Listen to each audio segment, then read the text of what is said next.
கிர்னி பழம் ஜூஸ் எப்படி போடுறதுன்னு பார்க்கலாம். அதுக்கு பாருங்கள், அந்த பழத்தை நல்லா கழுவிட்டு ரெண்டாக அரிஞ்சு உள்ளே இருக்கிற விதையெல்லாம் எடுத்துடுவோம். பாருங்கள், விதையெல்லாம் எடுத்தாச்சு.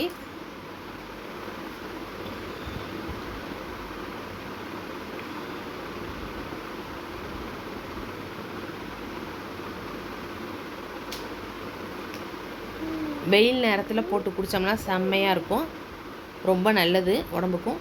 பாருங்கள், இப்போ இந்த பழத்தை வந்து நம்ம அந்த பழத்தில் இருக்க சதையெல்லாம் எடுத்துருவோம்.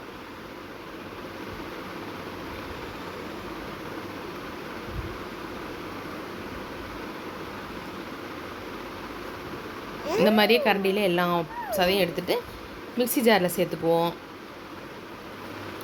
சர்க்கரை வந்து தேவையான அளவு சேர்த்துக்குவோம்.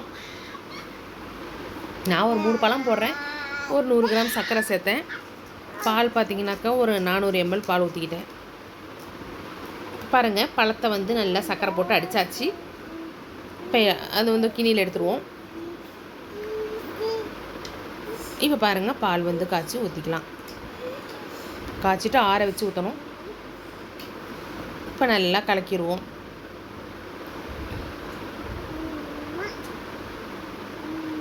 ஃப்ரிட்ஜில் வச்சுருவோம்.